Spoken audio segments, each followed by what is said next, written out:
आपके घर का मालिक है वही होता है, लेकिन हम सबका मालिक कौन है? हम मालिक बनाया, मालिक को वोट दे करके मालिक बनाया, उनका काम किया, उनको हम टैक्स भी देते हैं, सारा उनका सुई से लेकर हवाई जहाज तक उनको काम कर देते हैं। लेकिन उस शिक्षा को हमारे समाज से इतना दूर कर दिए दे रहे हैं।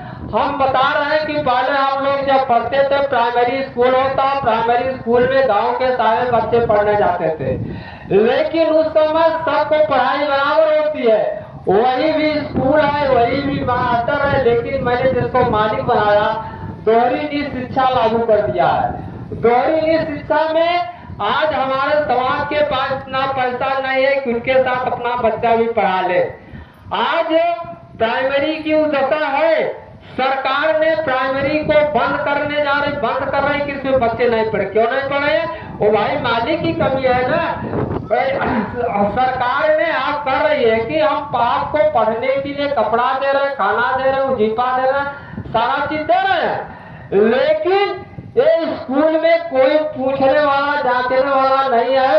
मास्टर साहब को 2.5 लाख 3 लाख रुपए महीने पैसा दिया जाता है, वो भी पैसा हमारे भी कमाई का टैक्स का पैसा होता है, उनको सैलरी दिया जाता है, लेकिन उनको कोई पूछने नहीं जाता है कि इनको क्या पढ़ा रहे हो, क्या नहीं आ रहा ना कोई और हमारे गार्जियन भी लापरवाह होते हैं और स्कूल में कहीं पूछने नहीं जाते हैं क्या पढ़ा जाता है, क्या पढ़ा जाता है।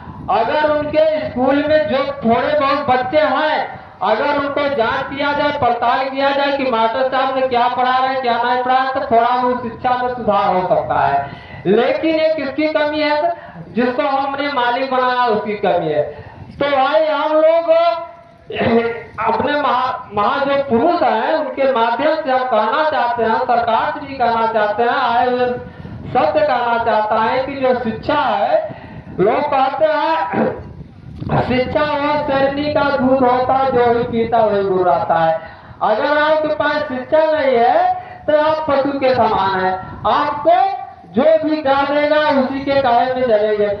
और बाबा साहब 14 अप्रैल की होने वाली जो जयंती आज हम लोग मिला रहे, बाबा साहब ने जो संविधान लिखा, जो कानून लिखा, उस कानून को, उस संविधान को हमें पता नहीं है कि उसमें क्या लिखा है क्या नहीं लिखा है। लेकिन इस भारत के संविधान में आज तो 77वां साल होगा, इस भारत के संविधान में सबको लिखकर अधिकार दिया गया, हिस्सा दिया गया, लेकिन हम जिसको मालिक बनाया, मालिक ने उस संविधान को रद्द कर दिया, उसे कोई मतलब नहीं है। अब हम लोग जाते हैं तो अब हम लोगों के पास जो समस्या होती है, अपने समस्या के लिए हम शासन के लगे, प्रशासन के लगे, डीएम के लिए, एसडीएम के पास जब जाते हैं, हम लोगों से ये कहते हैं कि आप लोग इतना क्यों आते हो, क्यों लेकर चले आते हैं। आप हमें कहते हैं कि हम अपनी बात को कह नहीं सकते, क्योंकि हमको संविधान में बोलने का मौलिक अधिकार मिला है, लेकिन हमको बोलने नहीं दिया जा रहा है। बोलने के लिए हम लोगों को इतना परेशान किया जा रहा है। हम लोग जाते हैं, एसडीएम के पास जाते हैं, डीएम के पास जाते हैं, अपनी समस्या को लेकर जाते हैं। हम लोग कोई आतंकवादी नहीं है, कोई झगड़ा करने वाले लोग नहीं है, उनके पास जाते हैं। हम लोग प्रशासन से भी कहते हैं भैया हम किसी से झगड़ा कर नहीं सकते, झगड़ा करने के लिए हमें औकात नहीं है, हमारे पास ना ताकत बल नहीं है। हमारे पास समस्या है, अपनी समस्या लेकर के हम प्रशासन को कहने के लिए जाते हैं, तो हम लोगों के ऊपर मुकदमा लिखा जाता है। अब भला बताइए, हमारा जो एज है 68-69 साल का है, हमारे ऊपर इन्होंने रंगदारी का मुकदमा लिख दिया। जेल में गए, जेलर साहब ने पूछा दादा तुम किसने हमका रंगदारी में आया साहब? कहे तुम सच में रंगदार हो कि झूठे हमका साहब? जब जेल में आए तो सही है। कहे दादा आप रंगदारी ला नहीं दिखाई दे रहे हैं। जेल के जो जेलर साहब ने कहा आपका कब देख लीजिए साहब। अब हम व्हाट्सएप था कि किसी से रंगदारी कर लेंगे, किसी से झगड़ा करने काबिल हमारी है। हम लोग हम कहते हैं जाते हैं कि आपको कम क्या है, सरकार आपको 5 किलो दे रही है, 10 सिलेंडर दे रही है, आवास दे रही है, सारा चीज आपको मिल ही रहा है, तो आपको समस्या क्या है? हम तो भाई ही कहते हैं कि हमें 5 किलो अनाज मत दीजिए, गैस सिलेंडर मत दीजिए, एक आवास का कमरा मत दीजिए, लेकिन हम लोगों की यही मांग है कि हमारे हाथों को काम दे दीजिए, हमें काम चाहिए। अगर हम लोगों के पास गरीबी क्यों है, हम अपने बच्चों को क्यों नहीं पढ़ा पा रहे, हमारे पास काम नहीं है, हमें काम की जरूरत है, हमें काम चाहिए।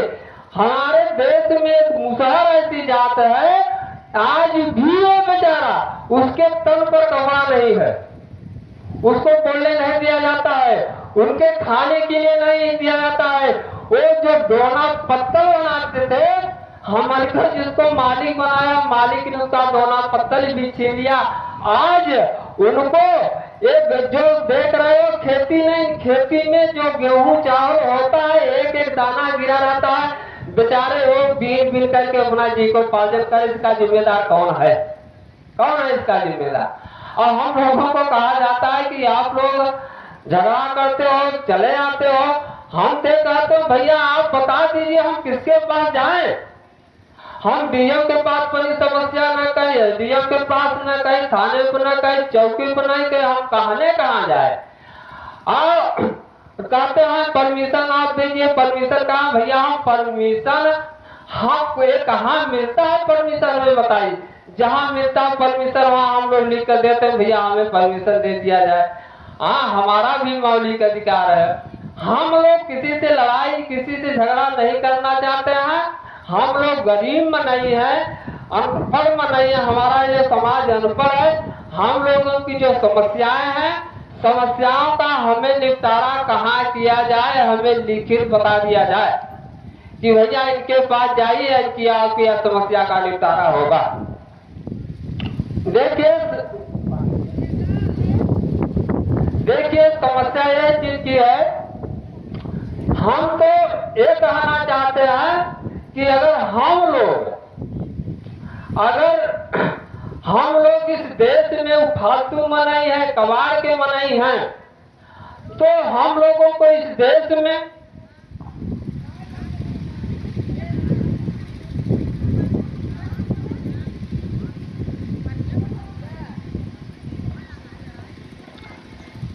अगर इस देश में हम लोग कबाड़ आदमी हैं, हम लोगों की जरूरत नहीं है, न कोई की, न मुसहर की, न सरकार की, न पार्टी का सरकार, जो हम लोग कमजोर आदमी हैं। अगर हम लोगों की जरूरत नहीं है तो हम लोग ये भी कहते हैं भैया कहीं गड्ढा खोदवा करके हमको डाल दिया जाए, न रहे बांस न बाजे बांसुरी, खाए पीने के मारे तड़प तड़प करके मारे, ऐसे मर जाए तो ठीक। हम लोगों की अगर जरूरत नहीं है, और इस देश में जिसको हम मालिक बनाया, मालिक ने हमको दारू फ्री में दे रही है, मुर्गा फ्री में दे रहा है, गांजा फ्री में दे रहा है।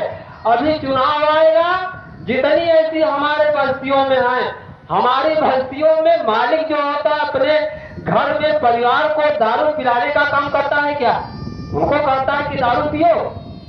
लेकिन हम जिसको मालिक बनाया, मालिक ने हमारे घर में दारू पीने के लिए, मुर्गा खाने के लिए, गांजा देने उनको फ्री में दिया जाता है कि भैया तुम दारू पियो, नशा में होकर के हमें वोट दो। उन्होंने तो हमको सिखा रहा है। तो हमारी ये भी मांग है कि जो दारू है, नशा है, शराब है, हम ये चाहते हैं इस देश में कि ये बंद होना चाहिए। इस देश में आपको खादी में लाइन लगाना पड़ता है, कोटे में लाइन लगाना पड़ता है, हर जगह लाइन लगाने पड़ता है।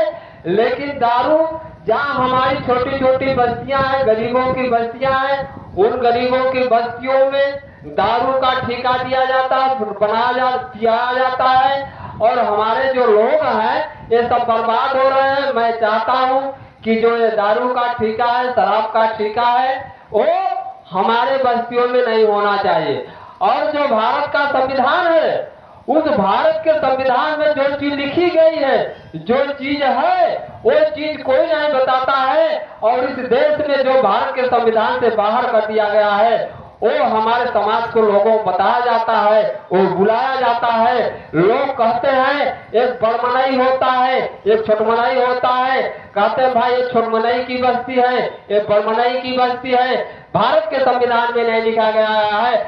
हम कहते हैं कि जो प्रकृत है, जिसको लोग ईश्वर मानते हैं, आप प्रकृत हो। जो प्रकृत है, प्रकृति ने किसी को बड़मनई और किसी को छोटमनई नहीं किया है। अब हवा चलती है, हवा कौन बनाया है? हवा प्रकृति ने बनाया है ना। हवा एक थोड़ी है कि जो बड़ा आदमी है उसको हवा ज्यादा लगता है, जो छोट बनाई है उसको कम लगता है। पानी कौन बरसाता है? प्रकृति बरसाता है।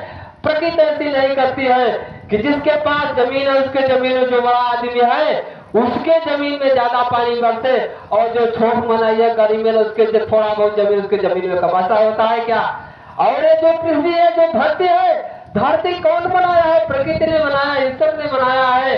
ऐसा नहीं है प्रकृति ने ऐसा, ईश्वर ने ऐसा नहीं बनाया गया है कि किसी के पास 100 बीघे 500 बीघे जमीन हो और किसी को पास धरती में पैर रखने की जरूरत न, धरती पर पैर रखने के लिए जमीन हो। हम जाते हैं गांव में, लौटते कहते हैं भैया हमारे पास खादी फेंकने के लिए जमीन नहीं है।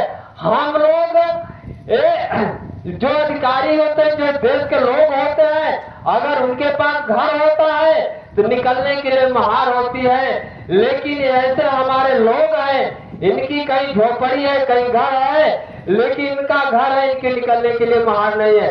अगर ये निकल करके कहीं जाते हैं, गांव के बड़े बड़े लोग धमकी देते हैं कि अगर फलनवा फलनिया तो हमार कहा न करवे, हमार न करोगे तो नहीं कौनी करेगा तो कौनी जाते हैं। ऐसी ऐसी धमकी दी जाती है। तो लेकिन इन धमकियों के लिए हम लोग जाते हैं शासन प्रशासन से, कहते हैं कि आप लोग ही खराब हो। तो देखिए जो हम लोगों की हक और हिस्से की लड़ाई है, ये लड़ाई लड़ने के लिए, हम लोग अपनी बात कहने के लिए, हम लोग किसी से झगड़ा करने के लिए, किसी से करने के लिए नहीं है। और दूसरी बात है, और हमारे समाज में जो जमीनें हैं, अपनी जमीन तो छोड़ दो, लोग कहते हैं, अधिकारी साहब कहते हैं कि जमीनें कहाँ है, मैं किसकी जमीनें दे दो, कहाँ जमीनें हैं? जमीनें जो हमारे समाज को सरकार ने पट्टा दिया है, वो पट्टा हरिजन आबादी, कुहारन को कुहारी मिट्टी की जमीन, जो चमार लोग हैं हरावर की जमीन, ये जमीनें सारे जमीनें पता है जमीनें कहाँ हैं। और जो हमारी जमीनें भी कब्जा हैं, हरिजन आबादी जो होती है गांव सभा में है, वो भी सब लापता है। अब भाई हम कहते हैं तहसील के एसडीएम साहब है, उनका काम होता है जमीनों का काम देखना ना। वो जब उनकी ड्यूटी है अपनी जमीनों काम देख रहे हैं तो कर क्या रहे हैं? तो हमारे लोग तालाब पर जब बस जाते हैं तो जब गिराने के लिए जाते हैं, जब तालाब पर बसते हैं तो रोकने के लिए नहीं जाते, भैया क्यों बस रहे तालाब पर, तुमको जहाँ भाई जमीन वहां दे दिया जाए। देखिए ये सारी बातें जो है हम लोगों की समस्याएं हैं। इसी के साथ परिवाणी को विराम देता हूँ। जय भारत, जय संविधान। मैं उद्घाटन किया, इसके बाद हम लास्ट में फिर आपको संबोधित करेंगे। धन्यवाद।